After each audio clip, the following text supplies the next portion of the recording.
America के राष्ट्रपति George Washington के बचपन की सच्ची कहानी सुनने के साथ साथ चैनल को सब्सक्राइब कर दें ताकि हमेशा नई कहानी आपके लिए लाती रहूं।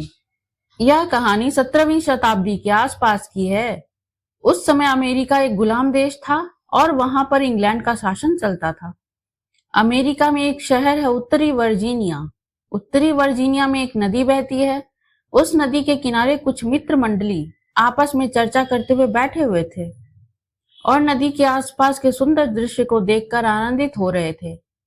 तभी उन्हें एक स्त्री के रोने और चिल्लाने की आवाज सुनाई देती है।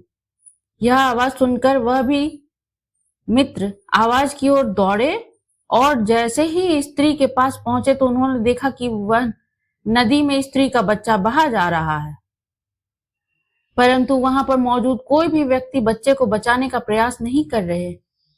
नदी में बहुत तेज बहाव था, जिसकी वजह से वहां पर मौजूद सभी लोग डर और घबराहट की वजह से उस नदी में बहते हुए बच्चे को नहीं बचा पा रहे थे। उस मित्र मंडली से तभी युवक दौड़ते हुए नदी में छलांग लगा दिया और अपनी जान पर खेलकर उस बच्चे की जान को बचा लिया।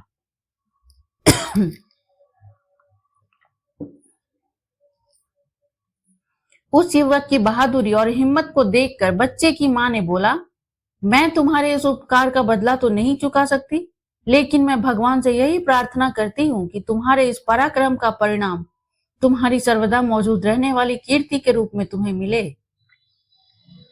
उस महिला ने अपने बच्चे के बचाए जाने के बाद यह वचन बोले थे, इसलिए निश्चित है यह वचन बहुत ही सच्चे मन से बोले गए थे। इसलिए भगवान ने उस महिला की इस प्रार्थना को स्वीकार कर लिया, जिसका यह परिणाम निकला कि वह युवक का नाम इतिहास के पन्नों में अमर हो गया और आज भी उसका नाम बड़ा ही श्रद्धा से लिया जाता है। उसका नाम था जॉर्ज वाशिंगटन।